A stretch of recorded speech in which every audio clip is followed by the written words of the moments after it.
Энэ үзэгдэл бол нар сар дэлхий 3 давхцаж нарыг сар бүхэлд нь халахлах үзэгдлийг нар хэртэлт болж байна гэж тайлбарладаг. Энэ жилийн тухайд нарны бүтэн хэртэлт Атлантын далай орчмоор илүү тод харагдаж байна гэж тайлбарлаж байгаа юм. Ингээд ихний ярилцлагыг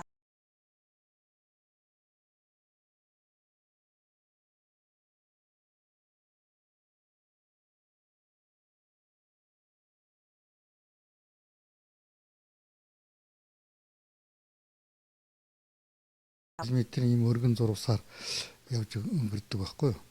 Тийм учраас бага хэмжээний газрыг хамарна. Хагас хэртэлт нь бол харин нэлээд өргөн нутгийг хамардаг.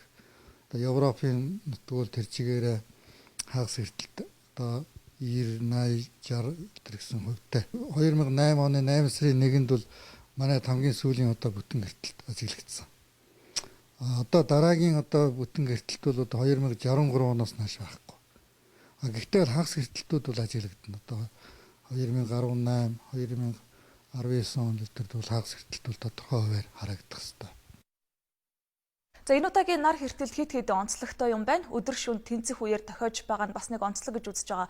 За нар жилд 2-3 удаа хэртэлтгээ гэж дээр хэлсэн. Гэхдээ нарны хэртэлтүүдийг цуваагаар ангилдаг юм байна. Өөрөөр хэлбэл энэ удаагийн хэртэлтийн цувааны өмнөх хэртэлт нь бол 1997 оны 3 дугаар сарын 9-нд тохиосон. За энэ үед Дархуул аймагт бүтэн хэртэлт хамгийн тод харагдаж байсан гэдэг бол манай үзэгчид санаж байгаа хаа. Энэ өдрөөс яг 18 жил 11 хоногийн дараах цувааны одоо дараагийн хэртэлт өнөөдөр тохиож байгаа гэсэн үг юм байна. 18 жил 11 хоногийн мөчлөгтэй энэ цуваа нийтдээ 71 удаа буюу 1300 орчим жил үргэлжилж дараагийн цуваа эхэлнэ гэж эрдэмтэд тооцдог юм байна. Ингээд нар бүтэн хэртэх үеийн зарим нэг онцлогийн талаарх ярилцлагыг та бүхэнд үргэлжлүүлээ өргөж байна. Ер нь бол агаарын температур яг одоо тэр бүтэн гэртэлтийн бүсдээр зогсож байгаа хүний хувьд бол агаарын температур бол нэлээд хэдэн градусаар ингээ багасдаг. Өвөл нэлээд хүйтэрн тийм зумбал нэлээд сэрүүн болох нь шүү дээ. Нэг тийм байдал ажиглагдана. Гэнт одоо жишээ нь маш богино хугацаанд тасрахгүй болоод шөнийн тэнгэрт одмод харагдаад гариг мөр харагдана гэдэг бол бас хүний сэтгэл зүйд сонин санагддаг юм л да. Нар судлаач улсууд бол юуг нь сонирхдаггүй бол бүтэн гэртэлтийн үед бол нарны хамгийн гадна талын давхар нарны дитм гэж байна. Тэр нь бол хүний нүдэнд энгийн үед бол харагдахгүй. Өөр нарны өдөр дотор байгаа хурц гэрэл дарагдаад тэр гадна талын давхар нь харагддаг байна. Яг нарны бүтэн гэртэлтийн үед бол тэр хамгийн гадна талын давхар бол их сайхан харагддаг. Тэр нь янз янзын хэлбэртэй байдаг. Гэртэлт болгонд өөр байдаг. Тэр дитм дотор болж байгаа тэр нарны дөөлмөлгээд ингээ идэвхтэй үзэгдлүүд байдаг. Тэр нь бол бас яг гэртэлтийн үед харагддаг байхгүй юу?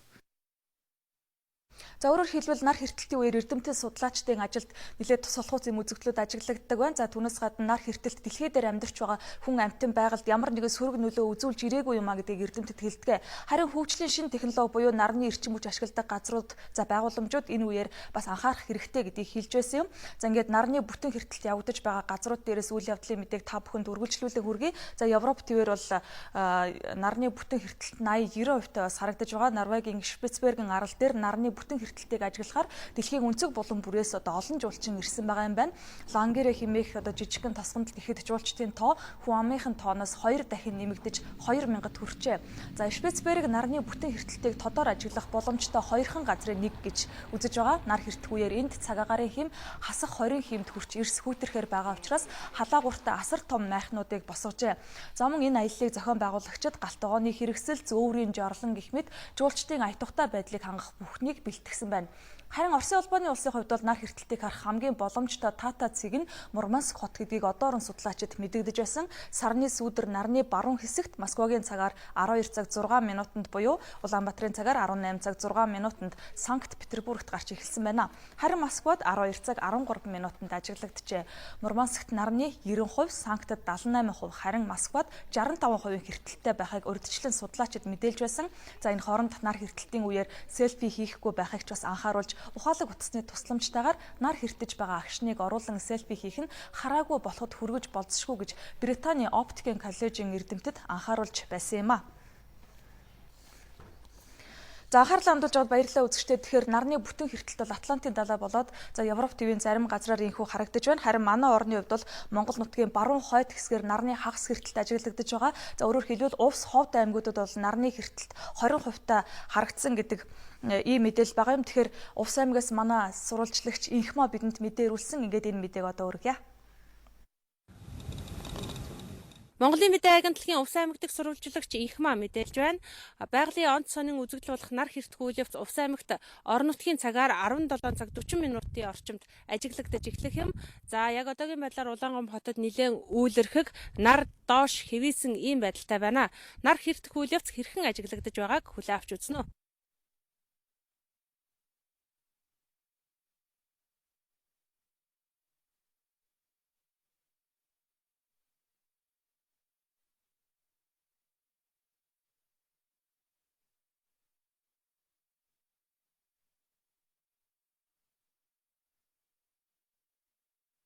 За манад ажиглагдсан нар хэртэлт бол нар жаргах үеэр маш богино хугацаанд буюу одоо 2-оос 3 минутын хугацаанд ийм ажиглагдах боломжтой гэж бол судлаачид хэлж байсан. Тэгэхээр үзэгч та бүхэнд энэ шуурхай мэдээллийг Увс аймагаас манай сурвалжлагч Инхма өргөлөө. Ингээд цагийн урт хөтөлбөр үргэлжилж байна үзэгчтэй.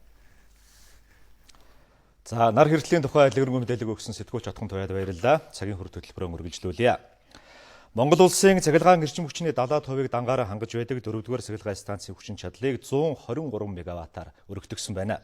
Ингэснээр манай улсын эрчим хүчний чадал 13.5%-аар нэмэгдэж байна. Бид өвлийн эд ачааллын үед цахилгаан дулааны асуудалд орохооргүй болж байгаа юм а.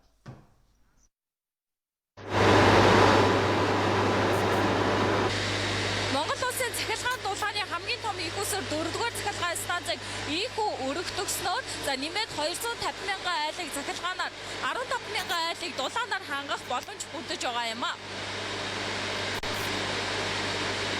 Ийм том чадлын турбин ашиглалтанд ороод дахиад нэг нөөцөнд нэг турбин барина гэдэг бол ямар ч тохиолдолд өвлийн их ачааллын үед одоо цахилгаан дулаанаар доголдуулахгүйгээр энэ хэрэглэгчийг найдвартай хангаа явахаас ийм боломж бүрдэж байгаа нь энэ төслийн бас хамгийн чухал ач холбогдол нэ. 4-р цахилгаан станцыг өргөдөгснөөр бодиттой хэмнэлтүүд гарна. Жишээлбэл станцын дотоод цахилгаан эрчим хүчний хэрэглээ 2% буурч жилдээ 26 орчим тэрбум төгрөг. Мөн ашиглаж байгаа нүүрснээс 1.2 тэрбум төгрөг хэмнэ. Учир нь Оросын албаны улсын Уралын турбины заводоос нийлүүлсэн тоног төхөөрөмжүүд нь өртөг багтай байгаль орчинд ээлтэй юм байна. Энд суурилуулсан турбинууд жин хэмжээгээр хуучинтайгаан төстэй харагдана. Гэхдээ хуучин турбинээс 25 мегаваттаар илүү хүчин чадалтай юм а. Бас нэлээд хүчин чадал ихтэй ч гэсэн одоо удирдлагын хувьд бол нэлээд шинжлэгдсэн хамгийн сүүлийн үеийн шахуу ийм удирдлагаар хангагдсан ийм турбин үү. Одоо бараг хүний удирдлаггүйгээр бүх юм бараг автоматар явна гэсэн үг. 4-р цахилгаан станцын суйрлагдсан хүчин чадлыг өргөдгөх төсөл 2 жилийн өмнө эхэлсэн. За богино хугацаанд их ажил амжуулсан гэж төслийн багийнхан хэлж байна. Энэ ажилд Монгол улсын хөгжлийн банкнаас 70 сая доллар гаргасан. Хөрөнгө оруулалтын зардал бага, борлуулалтын орлого өндөр байх учраас зардлаа 5-аас 7 жилдээ бүрэн нөхөх юм байна.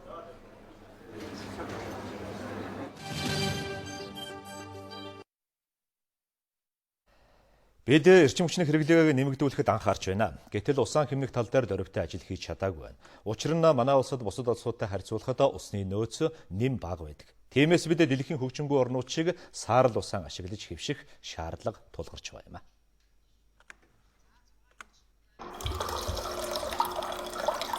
Израиль улс хэрэгэлсэн нийт усныхаа 72%-ийг дахин ашигладаг. Гэтэл бид 1 литрийг ч ингэж ашигладаггүй. Хэрвээ хэрэгэлдэг байсан бол машин угаалгын газрууд өнөөдөр цэвэр ус бус саарл ус хэрэглэх байсан. Бид нэр судалгаа тооцоол хийгээд тэр усын цэвэршүүлэх технологийн одоо юмнуудыг бол айлын түвшинд нэг өрх айлын түвшинд бол хийсэн байгаа. Ингээд бол үндсэндээ бол нэг усандаа сард 20,000 төгрөг төлдөг маа гэж бодоход бол би мөнгөөр ярьж штэ. 10,000 болж 2 дахин буурах. Усандаа бол одоо 200 литр ус ашиглаж байгааг бол 100 литр ус ашиглах замаар усныхаа нөөцөнд бас эерэг нөлөө үзүүлэх ийм болцоотой байгаа. Усаа хэмнэж нэг хэрэгэлсэн усаа дахиад ашиглах бас нэг шалтгаан байна. Манай орны усны нөөцийн 90%-ийг гадаргын ус эзэлдэг. Үлдэж байгаа 10% нь газрын доор байдаг цэнгэг ус. Гэтэл бид гар нүрээ угаахаас эхлээд барилга байшин барих гээд хэрэглээндээ цэнгэг усныхаа 90% ашиглаж байна.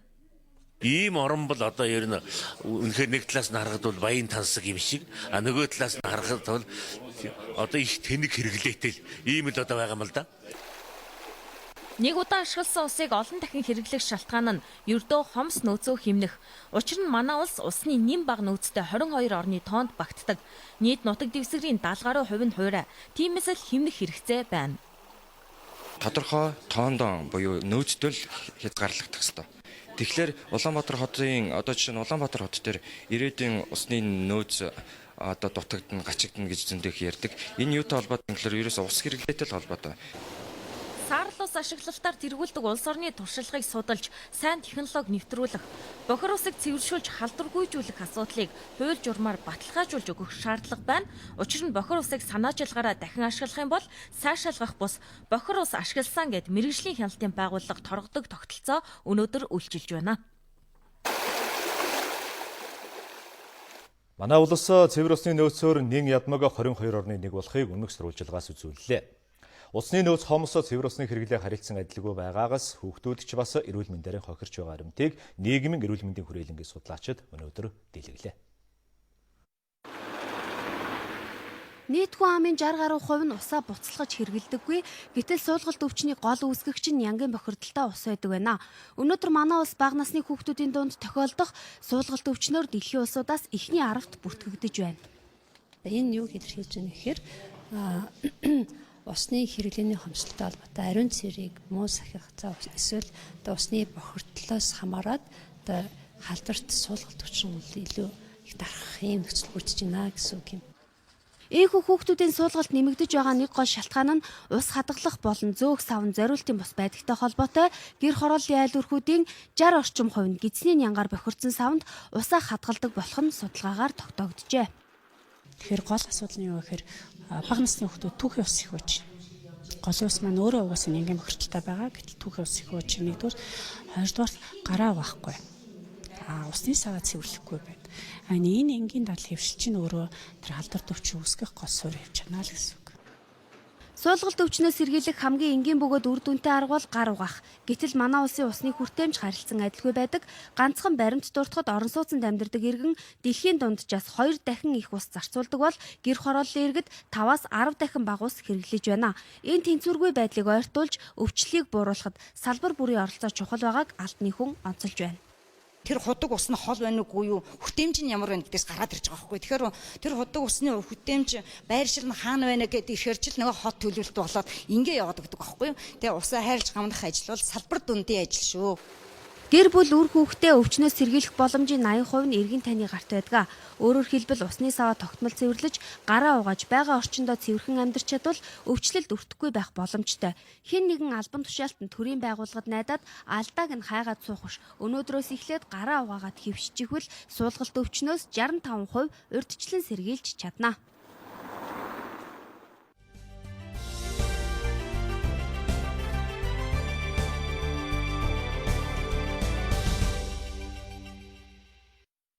Хөтөлбөртэй хамтдаа байгаад баярлалаа.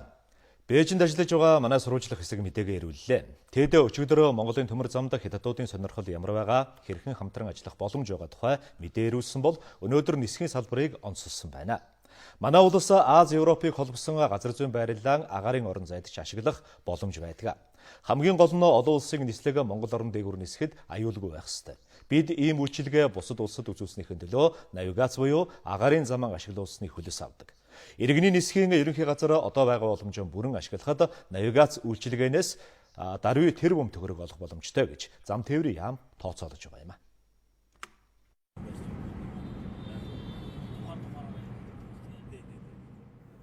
Бүгд найрамдах Хятад ард улсын агаарын тээвэр өнгөрсөн онд 10 гаруй хувийн ашигтай ажиллажээ. Харин манай улс алдагдaltaй ажиллаж зарим чиглэлийн нислэгэн зогсоосон байна. Бид алдагдлынхаа бага хувигч гэсэн агаарын навигацийн үйлчилгээнээс нөхөх боломж байна. Манай улс хойдлаасан агарын 6 үндсэн замтай. Харин урд хөршлөө гарахтаа 3 замыг л ашиглаж байна. Тиймээс 6 хаалгаараа орж ирсэн хөлгийн багууд 3 гарцаар гарахын тулд удирдлага холбоогоо солих гээд баггүй хүндрэл тулгардаг. Зам тээврийн яам иргэний нисхийн салбарынхан бүгд найрамдах хятад ард улсад ажиллах үеэрэн тус улсын иргэний нисхийн ерөнхий газрын удирдлагуудтай уулзаж 2 улсын агарын хаалгаан нэмэх хэрэгтэй байгааг хүссэн байна. Таны хүсэлтийг бид хүлээж авлаа. Манай 2 улс 6 агарын хаалгатай. Одоо 3-ыг нь л ашиглаж байна. 4 дахь хаалгыг нэг талаар судална. Гэхдээ бид үүнийг энд яриад шийдэхгүй. Манайх батлан хамгаалах цэргийн байгууллагуудаас мөн зөвшөөрөл авдаг. Тэдний шийдвэр энэ асуудлыг эцэслэн шийдэх юм а. Нэг шинэ агарын хаалга нэгдснээр Монгол дээгүүр нисэх онгоцны тоо шууд нэмэгдэхгүй. Харин олон улсын нисэх багийнхан бидэнд итгэх итгэл нэмэгдэнэ. Мөн манай улс 2017 он гэхэд шинэ онгоцны буудалтай болно. Үүнд агарын шинэ хаалга хэрэгтэй. Иргэний нисхийн ерөнхий газар агарын навигацийн үйлчилгээнээс жилдээ 60 гаруй тэрбум төгрөгийг олдог. Үүнийг нь 100 тэрбум хүргэнэ гэсэн тооцоо байгаа юм а. Учир нь бүгд найрамдах хятад ард улсад жилд дунджаар 10 онгоцны буудал шинээр ашиглалтанд орж байна. Яг одоогийн байдлаар 34 онгоцны буудал баригдаж байгааг хятадын талаас танилцууллаа. Үүний ихэнх нь өвөр Монгол болон хятадын хойд бүсийн нутаг манай хэлтэй ойрхон баригдаж байгаа юм. Эндээс Оросын холбооны улс Европыг зориулсан нислэг Монгол орны дээгүүр хамгийн дөт замаар явах боломжтой юм а. Агарын тээвэрлэгчний хүсэлтээр Бээжин, Бангкокийн чиглэлд Таиланд руу одоо нислэг зорчигч улсгал их байгаа учраас энэ хүсэлтийг маань хүлээн авах нөгөөд болно тий. Одоо энэ боломжийг судалж үзээд нааштай шийдвэрлэх гэсэн. Энэ бол одоо манад бол маш боломж одоо эерэг байгаа. 2 их гүрний нийт тээвэрлэлтийн 3/1 нь л Монгол орон дээгүүр өнгөрдөг болчихвол манай улсын тээврийн салбар жилдээ хамгийн багадаа тэрбум гаруй долларын ашигтай ажиллах боломжтой. Энэ мөнгө манай улсаас ямар нэгэн зарлага алдагдал гаргахгүйгээр орж ирэх юм а.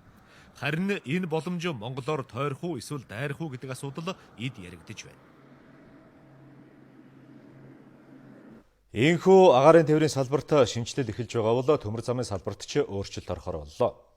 Монгол улсын төмөр замын бодлого толгойтой могойтой адилхан явж ирсэн.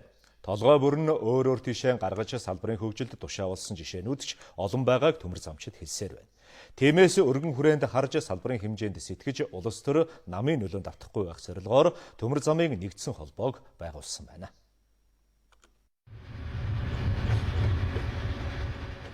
Монгол улс 1800 гаруй километр үргэлжилсэн төмөр замтай. Энэ бол хятад улсын ганцхан мужид байдаг төмөр замын хэмжээ. Гэтэл 1800 км зам дээрээ 6 өөр толгой хөгжлийг нь чангаагаад суучдаг байсан. Харин одоо нэг толгойтой 6 сүултээ болж байна. Өөрөөр хэлбэл төмөр замын нэгдсэн холбоо гэсэн ганцхан зүтгүүртэй 6 вагон салбарын хөгжлийн бодлогыг тодорхойлно гэсэн үг юм а. Энэ тал тийш янз янзын юм яриад янз янзын шийдвэр гаргаад байсыг л одоо бид нар зэгцэлж байна. Өөрөлдвөл нэгдснээр яах вэ гэхээр нэгдсэн бодлоготой болон нэгдсэн зорилготой болон за тэгээ нэгдсэн магадлан хийнэ. Шинээр байгуулах төмөр замынхаа 51%-ийг нь төр, 49%-ийг нь концессийн гэрээгээр шийдгэр болсон. Гэхдээ гадны хөрөнгө оруулагчдыг хүлээгээд суух ш дотоодын нөөц боломжоо ашиглаж хөрөнгийн зах зээлд хувьцаа гаргах замаар санхүүгийн асуудлыг шийдвэрлэх гарц байгааг төмөр замын удирдлагууд хэлж байна. Төмөр замын суур бүтцгээ тэнд хөрөнгө мөнгө шаарддаг салбарыг төр эзэмшин эзэмдэн гэж ингэж өмчлөнө гэж авсан даруул энэ төмөр замын одоо үйл ажиллагааг эрхэлдэг энэ оператор компаниудыг төр эзэмшин түүний хувьцааг олон нийтэд өмчлүүлнэ гэдэг ийм бодлого бариул бас илүү хөрөнгө мөнгөө татах ашиглалт үйлчилгээ сайжрах ийм бас боломж байгаа юм биш үү гэж ингэж үзэж байгаа.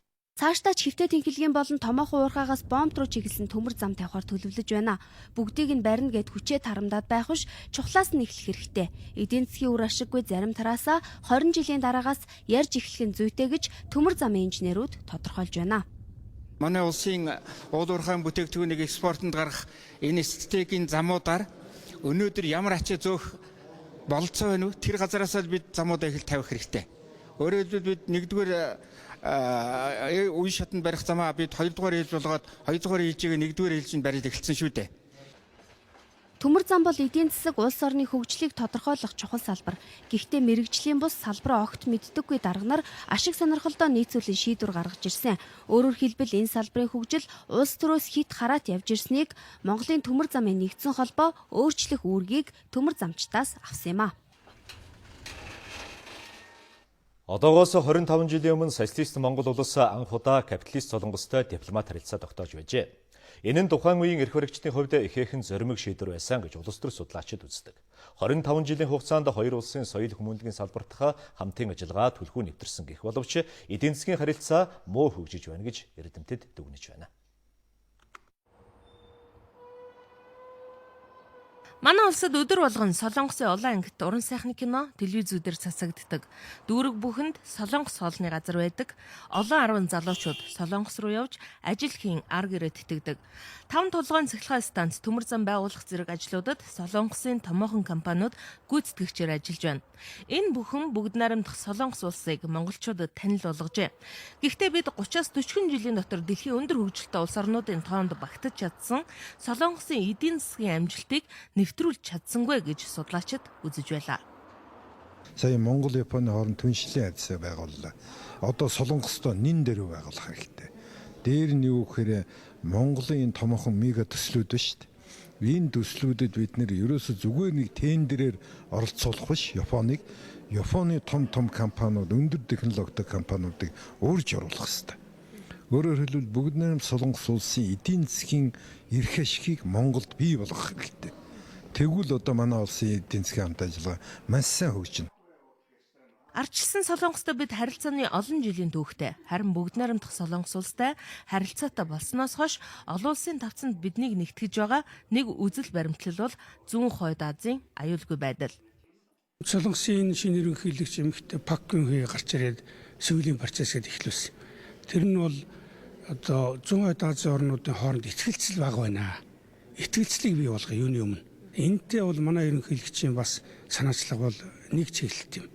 Улаанбаатар яриалцаа гэдэг бол Монгол улс энэ зүүн хойд Азид тодорхой үүрэг гүйцэтгэх, ялангуяа Солонгосын эвлэрэл нэгдлийн юунд зуучлагчийн үүрэг гүйцэтгэх. Улаанбаатар хотыг бид бас их өөдрөг харж байгаа. Одоо цаашдаа Азийн Хельсинки шиг тийм бас одоо олон улсын харилцаанд үүрэг гүйцэтгэх юм аа гэсэн ийм өөдрөг үзэлтэй байна. Энэ асуудлыг өнөөдөр гадаад хэргийн амд улсан Монгол Солонгосын харилцааны 25 жил нэртэй эрдэм шинжилгээний баг хурал дээр судлаачид дэлгэн танилцууллаа.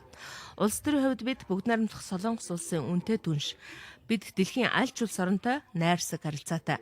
Харин одоо бид эдийн засгийн хувьд далайн чандах хөгжлийн туршлагыг ойртуулахын тулд Солонгосын талд боломжуудыг олгох хэрэгтэй байна гэж судлаачид ярьж байлаа.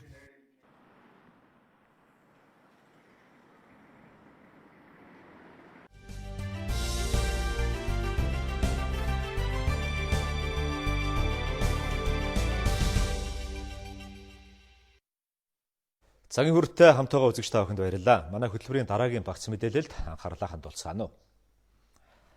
18 настай хүү цахилгааны мэрэгжлэр дэлхийн 71 орны залуустай өрсөлдөхөр болсон тухай бид өчигдөр мэдээлж байсан. Мөн өрөг угсралтай хавтансарнаах токрийн мэрэгжлэр өрсөлдөх залуус тодорлоо. Дэлхийн ур чадварын тэмцээнд Монгол улсыг төлөөлөн оролцох залуусын шалгаруулалт үргэлжилж байна. Монголын мэд агентлаг нэр хүндтэй энэ тэмцээнд оролцох эрхийг авсан залуучуудыг цовруул сурвалжилгаар танилцуулж байна. Өнөөдөр тогоочийн мэрэгжлэр эх орноо төлөөлөж олон улсад өрсөлдөх эрхийг авсан 18 настай хүү Мөнх Эрдэнэийг танилцуулъя. 43 жил олон улсын шилдэг мэрэгжилтнүүдийг өрсөлдүүлж байгаа дэлхийн ур чадварын тэмцээнд Монгол залуус оролцоно гэдэг манай улсын мэрэгжлийн сургалтын чадвар чансаа ямар хэмжээнд байгааг олон улстай харьцуулан таниулах томоохон боломжоо. Өнөөдөр тогоочийн мэрэгжлийн ур чадвараар олон улсад өрсөлдөх залуус Бразилд болох тэмцээнд тавих шалгуурын дүрмээр өрсөлдөж техник технологийн дээд сургуулийн 3 дугаар намжааны оюутан Мөнх Эрдэнэ тэргүүллээ. Өөрийнхөө мэрэгжлийг дэвшүүлэхийн тулд тэгээд ер нь өвчөө илүү амжилт авахын тулд явж байгаа. Багасаа болно гэж боддог байсан. Тэгээд тоочилсан. Цаашдын зорилгоо бол энэ мэрэгчлэрээ ажиллаад өшөө илүү амжилт гаргах. Монголын ур чадвар 2014 тэмцээнд тогоочийн мэрэгчлэр 250 гаруй залуус өрсөлдсөн. Тэднээс эцсийн шалгаруултанд орсон 2 оюутны нэг нь бэлгүүн юм а. Хүрээ махан стейк, гол махан стейк, тэгээд цагаан загсаар хоол хийгээл бэлэн болол дууслаа. Энэ удаагийн шалгуур бас тухайн хүүхдийн сэтгэн бодох чадварыг бас нэлээд шаардсан. Тэгээд хурд ахаал замбагийн шаардсан нэг тийм тэмцэл боллоо. Манай залуучуудыг олон улсад өрсөлдөх хэмжээнд бэлтгэгдсэн болохыг шүүгч хийх явцдаа мэдэрлээ гэж Монголын ур чадварын тэмцээнд оролцогчдыг шүүсэн багийн гишүүн сэтгэгдлээ хуваалцлаа. Монгол залуучууд их авьяастай. Тэд дэлхийн ур чадварын тэмцээнд илүү ихийг үзүүлж эх орноо олон улсад сурталчилж чадна гэж би итгэж байна. Тогооч мэрэгжил хүнээс маш их хөрвөх чадварыг шаарддаг юм. Олон төрлийн материалыг ашиглан ямар ч хоолыг хийж болно. Давс хүртэл өөрөөр амттай байдаг шүү дээ. Тиймээс хамгийн гол нь тухайн хоолыг юу хамгийн амттай болгодгийг мэдэх туршлага нь чухал юм а. Тогооч бол олон улсын хэмжээнд хамгийн нэр хүндтэй өндөр цалинтай мэрэгжлийн тоонд ордог. Монголын ихтэй сургуульд тогоочоор мэрэгжилтэн бэлтгэдэг учраас мэрэгжил сургалт үйлдвэрлэлийн төвүүдийн сургалт олон улсад өрсөлдөхүйц байхын хэрээр манай залуус эх орондоо чадварлаг боловсон хүчин болж гарах боломж тэр хэрээр нээгдэх юм а. Шүүхийн шинжилгээний үндэсний хүрээлэн 2014 онд 61 мянга гаруй шинжилгээ хийж дүгнэлт гаргасан байна. Шинжлэх ухааны үндэстэй нотлох баримтанд тооцогддог энэ дүгнэлтэнд гадны нөлөө байдаг гэх мэдээлэл иргэдийн дунд байдаг. Үнэхээр ийм боломж байдаг эсхийг бид шүүхийн шинжилгээний үндэсний хүрээлэнгээс тодрууллаа. Шинжилгээний болон эрүүл мэндийн байгууллага тухайн хэргийн талаар шинжлэх ухаанд суурилсан бодит дүгнэлтийг хийдэг гэж тус хүрээлэнгийнхэн тайлбарллаа.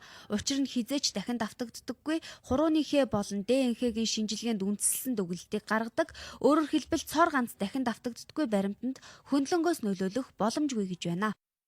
Худлаа дүгнэлт гаргасны улмаас хариуцлага хүлээсэн шинжиж байдаггүй. Гадны ямар ч нөлөөгүйгээр гаргахаас гадна хөндлөнгийн хяналттай. Үзэгч таны харж байгаа энэ төхөөрөмж бол хурууныхийг тогтоодог шинжилгээний багж дэлхий дээр байгаа 7 тэрбум гаруй хүн бүгд өөр хурууныхээтэй. Өөрөөр хэлбэл хэн нэгний талаар ташаа дүгнэлт гарахгүй байх боломжийг энэ мэт төхөөрөмж хангадаг байна. Гарын мөр гарын тарцыг дотроо боловсруулж хооронд нь харьцуулах шинжилгээ гаргадаг. Шинжилгээнээс гарсан мэдээлэл тулгуурлан гэмтлийн зэрэгэ тогтоодог ингэхдээ хууль зүйн болон эрүүл мэндийн сайдын хамтарсан шийдвэрийг үндэслэдэг байна. Өөрөөр хэлбэл шинжээчийн хувийн бодол гадны нөлөө энэ дүгнэлтэнд ч бас шингэх боломжийг нь хязгаарласан байдаг. Эрүүний асуурал тийм гэмтэл тамаарна. Ингээ хөрснө дөргөл төрний дөргөлтэй ийм гэмтлийн зэрэг тамаарна. Энэ журам зааврынхаа дагуу гаргаа явуулсан. Шүүхийн шинжилгээний дүгнэлтэнд эргэлздэг энэ мэт ойлголт нийгмийн дунд ам бүхтөө байсаар байна. Тиймээс өөрсдийн үйл ажиллагааг иргэдэд таниулж, тоног төхөөрөмжөд танилцуулах зорилготой нээлттэй хаалганы өдрийг зохион байгууллаа. Өдөрлөгт 300 гаруй иргэн оролцож, шүүхийн хүрээлэнгийн үйл ажиллагааны талаар мэдээлэл авсан юм а. Нуруу нугас үений мис ажилбар нь олон улсын эмнэлгийн байгууллага хэмж мэрэгжилтнүүдийн гүйцэтгэдэг хамгийн хүнд ажиллагаануудын нэг байдаг. Тиймээс манай улсын 3 эмнэлэг, дээрээс нь хувийн 1 эмнэлэг энэ төрлийн онцтой өвчтний хүлээн авч эмчилж байдаг юм а. Гранд Бед эмнэлэг Монгол улсад анх удаа нуруу нугасны бичил мис заслын аргыг нэвтрүүлж, анхны болон давтан мис ажилбаруудыг амжилттай явуулж байгаа сурвалжлагыг одоо үзүүлье. Нуруу нугас үений бэртэл гэмтэл зөөрөөр шаналж байгаа иргэд гадны орныг зорж өндөр үнээр авдаг байсан мис заслыг эх орондоо доод тал нь 3 дахин бага зарлаар эмчлүүлэх боломжтой болсон байна. За үйлчлүүлэгч Батмигмар нурууны нуглам хоорондох жиргэвчэнд нь эвэрхий ургаж мэдрэлийн язоорыг дарсан онцтойгоор 2 сарын өмнө нуруу нугасны хагалгаанд улсын эмнэлэгт оржээ. Гэвч мис заслаас хойш 2 сарын хугацаанд өвдөлт нь намжаагүй. Бас зөөр нь нуруунаас хөл рүү дамжин улам бүр нэмэгдэжээ. Тэрээр Гранд Мед эмнэлэгт өнгөрсөн даваа гарагт давтан хагалгаанд орсон байна. Орчин үеийн судалгаанд суурилсан, нотлогоонд суурилсан нурууны хагалгаа 2 түвшингийн дискийг сольж мэдрэлийн язаар дарагдлыг дахин чөлөөлөх ажил буруу хийгдсэн. Сэтгэл санааны байдал өндөр. Бол чөлөөтэй наагур цагур босоод алгаж гიშгээд зөөрөөсөө бүрэн салсан явж байна да. Энэ эмнэлгийн үйлчлүүлэгч нь шаасны нэрэмжит улсын 3 дугаар төв эмнэлгийн зүрхний шигдээсийн дасгийн эрхлэгч юм байна. Мэргэжил нэгтнүүдийнхээ ур чадварын ачаар хурдан хугацаанд хөл дээрээ боссондоо баяртай байгаагаа хэлж байсан. Түүний мис заслыг Гранд Мед эмнэлгийн нуруу нугасны бичил мис заслын их эмч Нурбек, Солонгос мэргэжилтийн Ян Хисог нар удирдан явуулсан байна. Үе нуглам нуруу нугасны мис ажилбар түүний дараах өвдөлт тэсвэрлэшгүй хүнд гих ойлголт манай иргэдийн дунд байдаг. Тэгвэл орчин үеийн арга туршлага, эмч мэргэжилтнүүдийн ур чадвар хагалгааны дараах өвдөлтийг бүрэн шийджээ. Нэгдүгээрт оншилгоо, хоёрдугаарт оншилгоон дээр тулгуурсан зүйтэй тагдаг бүх эмчилгээ заашгүй шаардлагатай байдаг. Энэ бүх зүйлүүд мөн зөв болж байгаа тохиолдолд одоо бидний хүсэж байгаа үйлчлэгч нар мань хүсэж байгаа тэр үр дүн бол гардаг юм байна. Манай дүүгийн хувьд бол ерөөсөө хаалгаанд ороод маргааш өглөө нь хөл дээр босоод явсан нь одоо маш их сайхан санагдсан. Гранд Мед эмнэлэг нуруу нугасны давтан хагалгаа буюу дотоод гадаадад хийгдэж амжилтгүй болсон мис ажилбаруудыг дахин оршилж давтан мис засал хийдгээ. Сүүлийн 1 жилийн хугацаанд энэ эмнэлэгт гадаад дотоодод хагалгаа хийлгэж үр дүн нь амжилтгүй болсон 20 орчим хүн хандаж нуруу нугасны давтан хагалгаанд оржээ.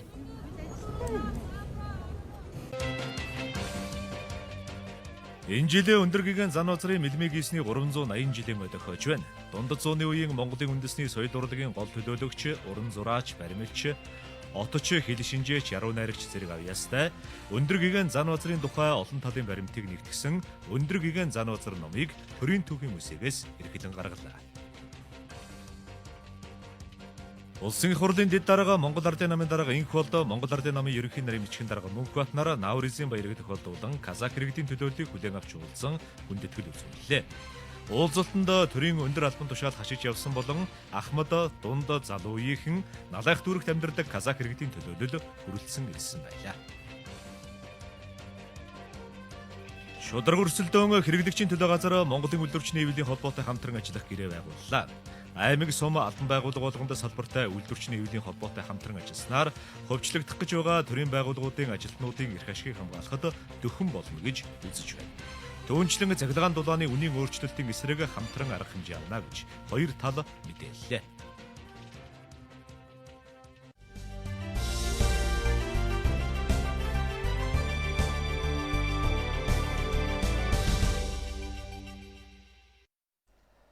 Одоо үзэгчдийн анхаарлыг олон улсын үйл амьдралын мэдээнд хандуулъя. Анхаарал татсан зарим үйл явдлуудаас тоомж төвшин жаргал мэдээлнэ. Арамын төргийнх үзэгчтэй. Тэгэхээр Европ албаа Америкийн нэгдсэн улсын ерөнхийлөгч Барак Обамагийн зарилгын араас Орос улбаны улсын эсрэг авсан эдийн засгийн хориг арга хэмжээг цуцлахгүйгээ зарлаад байна. Гэхдээ Америкийн ерөнхийлөгч хоригоо 1 жилээр сунгасан бол Европ албаны удирдагчид Украиний зүүн нутагт гал зогсоох тухай Минскийн тохиролцооны бүрэн хэрэгжих хүртэл хугацааг нь зааж өгсөн байна. За энэ тухай Брюссел хотно олсон Европ албаны дээд уулзалтын дараагаар Европын зөвлөлийн тэргүүн Дональд Туск мэдгдсэн юм а. За энэ оны 7 дугаар сард Оросын эрчим хүч санхүү батламлах салбарын эсрэг авсан Европын албаны хоригийн хугацаа дуусах гэж байгаа юм. За тиймээс энэ удаагийн дээд уулзалтаар хориг арга хэмжээг сунгах асуудлыг хэлсэн нь гишүүдийн дунд баггүй маргаан дэгдээгээд авсан юм а. Хоригийн хугацааг сунгахыг эсэргүүцэгчд нь Австри, Грек, Испани, Словак, Унгар улсууд байсан юм. За Британи, Польш, Скандинави болоод за Балтийн тэнгисийн орнууд харин хоригийг чангатгахыг санал болгож байсан юм а. За тиймээс дээд уулзалтаас хоёр талын байр суурийг харгалзан үзсэн шийдвэрийг ийхүү батлаад байна.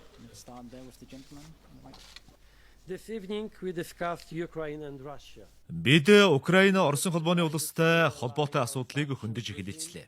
Гишүүн орнуудын удирдагчид канцлер Меркель, ерөнхийлөгч Оланд нарын зуучилсан Минскийн гэрээтэй хориг арга хэмжээг уялдуулахаар болсон.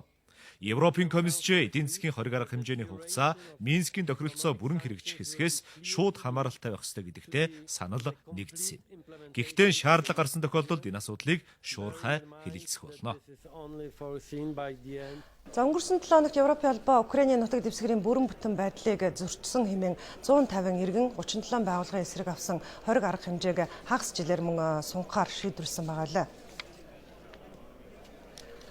За харин барууны орнуудын авсан эдийн засгийн хоригийн хариуд авах арга хэмжээнийхээ тухай Орос улбаны улсын ерөнхийлөгч Владимир Путин өчигдөр бизнес эрхлэгчидтэй уулзах үеэрээ танилцууллаа.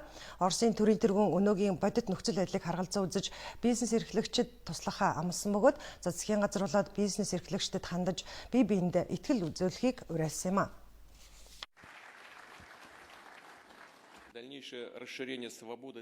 Гаднаас ирж байгаа сорил бэрхшээл хязгаарлалтанд өгөх хамгийн шилдэг хариу бол бизнесийн эрхчлөлөөг өргөжүүлэх явдал. Тиймээс бид дотоодын эдийн засаг, аж үйлдвэрийн салбар болон өндөр технологид хөрөнгө оруулалт хийхэд, ажлын байр нэмэгдүүлэхэд бэлэн байгаа бүх хүмүүст дээд зэргийн таатай нөхцлүүдийг бүрдүүлсээр байх болно. Оросын холбооны улсын төрийн зөвлөлийн тэргүүлэгчид ойрын хуралдаанаараа бизнесийг дэмжих арга хэмжээний талаар хэлэлцэв. Бизнес эрхлэгчид бага дунд бизнесийг дэмжих нэмэлт арга хэмжээнүүдэн бэлтгэж байгааг бид мэднэ. Мөн компаниуд дөнгөж эхэлж байгаа аж ахуйн нэгжүүдэд ч идэвхтэй хөрөнгө оруулалтыг хийж байна. Бид энэ болон бусад олон сан санаачлагуудын талаар хэлэлцэх болно. За мөн тэрээр эдийн засгийн өнөөгийн таг нөхцөл байдлыг даван туулж тогтвортой хөгжлийн замд ороход төр засаг болоод бизнес эрхлэгчдийн түншлэл онцгой чухал үүрэгтэйг онцолсон юм. За түүнчлэн гадны зарим орнууд Оросд хөрөнгө мөнгөө буцаан оруулахад саад учруулж байгаа тухай таагүй мэдээллийг хүлээн авч байгааг энэ үеэр мэдээлсэн юм а. За ерөнхийлөгч Владимир Путин өнгөрсөн 12 дугаар сард холбооны зөвлөлд хандсан илгээлтийнхаа үеэр тэр бомтон бизнес эрхлэгчдэд хандаж гадагш гаргасан мөнгөө Оросдо оруулбал өршөөл үзүүлэхээ амласан. За энэ удаад энтлийн хуулийг албан тушаалтнууд за түүний дотор хууль сахиулах байгууллагын өөртөө ашигтайгаар гуйлан хэрэглэх явдлыг таслан зогсоохын тулд бүхий л хүчин чармаалтаа гарах болно гэдгээ бизнес эрхлэгчдэд амласан юм а.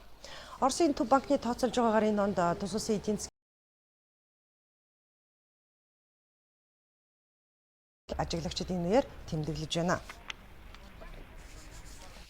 Дараагийн мэдээ хүргэе. Тэгэхээр хэд үзэлтнүүд хэд даврагчид улс орон нийгэм эдийн засагт ихээхэн хор уршигтай гэдгийг одоогоос яг 20 жилийн өмнө баталсан эмгэнэлт үйл явдал Японд болж олон хүн амнасаа алдсныг өнөөдөр дурсацгааж байна. 1995 оны 3 дугаар сарын 20-ны өдөр Аум Синрике гэгч шашны урсгалын гишүүд Токиогийн метронд зарийн нэртэй хорт хийцатсан халдлага үйлдсэн юм. За тэр өдөр террористуудын байгуулсан Касумига Секи станцад өнөөдөр амиа алдсан хүмүүсийн дурсгалыг хүндэтгэн 1 минут дууга хураах ёс үйлдээд байна. За үүний зэрэгцээ Токиогийн метроны өөр 5 станцад дурсгалын самбарууд байрлуулсан байна. Нийслэл хотын цагдаа нарын өнөөдөр уламжлал ёсороо терроризмтай тэмцэх түүний дотор химийн зэвсгийн халдлагын үед авах арга хэмжээгээ сургуулилсан байна.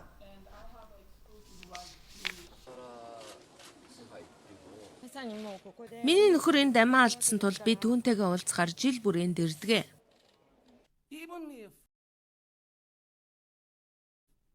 Шашин шүтлэг үндэс угсаа арьс өнгөнөөс болж хүмүүс бие биенээ ялгуурлаж, хороож байгаач. Би одоо ч хүмүүст итгэхийг хүссэн хэвээрээ байгаа. Гэмтэтгэлүүд нэг дороо маш олон хүний амьд хүрсэн. Бид дахин ийм халдлага гаргахгүй тулд терроризмтэй хийж байгаа тэмцлэн улам төгөлдржүүлж чангатгах болно. За 1995 оны 3 дугаар сарын 20-ны өглөө эрт Аум Синрике бүлгийн гишүүд Токиогийн метроны 5 цуванд хорт хийгээд цацсан. За энэ халдлагаас болж 13 хүн амнасаа алдаж 6300 гаруй хүн угаартан хорцсон бөгөөд за тэдний 70% нь өнөөдөр харааны бэрхшээлтэй болчиход байгаа тухай мэдээлж байна. За Японы хууль сахиулагчид халдлагыг үйлдсэн болоод зохион байгуулсан этгээдүүдийг бүгдийг нь илрүүлж баривчилсан. За 17 жилийн туршид оргон цугцсан Кацуя Такахиси гэгчийг хамгийн сүүлд буюу за 2012 онд баривчилсан юм а. Тусгай албадынхан өнөө хүртэл Аум Синрике бүлгийн үйл ажиллагаанд байнгын хяналт тавьж байгаа бөгөөд тус бүлэглэл 1995 оны халдлагын дараа нэрээ Алеф болгон өөрчилж өнөөдөр мянгаад гишүүнтэйгээр үйл ажиллагаагаа явуулдаг байна. За Түнисийн эрх баригчид терроризмын эсрэг дайн зарлаж, улс орныхаа аюулгүй байдлыг өндөр түвшинд хангахаа амлаад байна. Үүний зэрэгцээ томоохон хотуудаа хамгаалахын тулд цэрэг армийнхныг татан оролцуулахаар босноо зарлаж байна. Түүнчлэн Түнисийн Батлан амлах яамнаас мэдээлж байгаагаар далайн тээврийг хамгаалах онцгой арга хэмжээнүүдийг авахар болсон байна.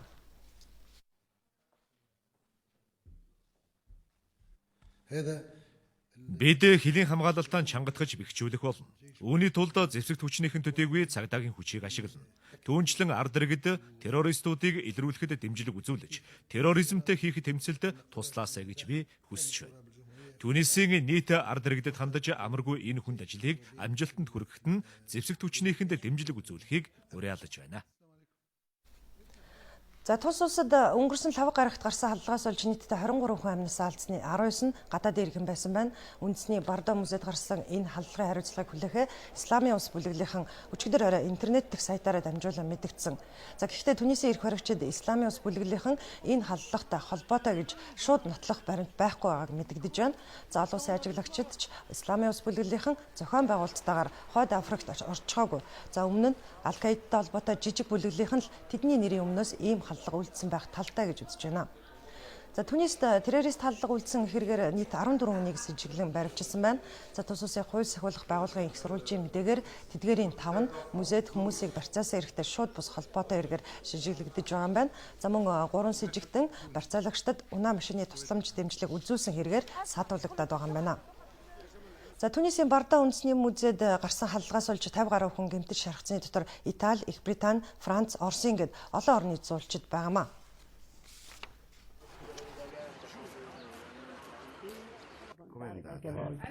Бид музей эртний хээ хуартай хэсгийг үзэж тойроод явж байсан. Гэнэт эхлээд охин маань буун дуу сонссон. Бид зугтахыг хичээж амиа аврахыг чармаацгаасан. Музей үзмэрүүдийн ард жижигхэн булан байгааг хараад тэнд нуугдахыг хичээсэн. Амнасаа алдсан хүний тоо 23 болж нэмэгдсэн. 21 нь Чарльз Николийн эмнэлэгт, Францын нэг иргэн Хабиб Тимүрийн эмнэлэгт, бас нэгэн хүн цэргийн эмнэлэгт нас барсан. Шарли Николи эмнэлгийнхний мэдээлж байгаагаар тэнд амиа алдсан хүмүүсийн 3 нь Түнис, 18 нь гадаадын иргэд байсан. Гэмтэж бэрцсэн хүмүүс ихээхэн айн зочирдсан байсан. Тэдэнд сэтгэл зүйн дэмжлэг үзүүлэх хэрэгтэй байсан учраас энд эмч нараас гадна сэтгэл зүйчид тэдэнд тусалцгааж байна. За халдлага гарсан Бардо музейн өрөө танхимд өнөө хүртэл эмгэнэлт хэргийн уул мөр хэвээрэн. За Түнисийн иргэд олноороо тус музейд ирж амнасаа алдсан хүмүүсийн дурсгалыг хүндэтгэн цэцэг өргөсөр байна. Хэдхэн сарын өмнө Түнисийн эрх баригчид Арабын хавар хувьсгалын дараах шилжилтийн үед дуусныг илтгэх шинэ эрх баригчдаас сонгоод байсан юм. За тиймээс Түнисийн дөнгөж хөгжүүлж эхэлж байгаа ардчлалын үндсийг сулруулах зорилготой болов уу гэж энэ халдлагыг үзэж байна. За тус халдлага Түнисийн амин чухал аялал жуулчлалын салбарт мөн цохилт болохоор байна. За эхнээсээ жуулчдыг хөлөг онгоцоор Түнист авчрах аялал зохион байгуулагчид ийм аяллуудаа цуцулж байгаагаа мэдгдсэн байна. За уг нь тус улсад жилдээ 200 гаруй мянган Европын жуулчид ирдэг нь Түнисийн орлогын гол их үүсвэр нь болдог байсан юм а. Бид та бүхэнд олон улсын үйл амьдралын мэдээ танилцууллаа. Одоо нийт нутгаарах цагаагаар мэдээ хүлээн авцгаана уу.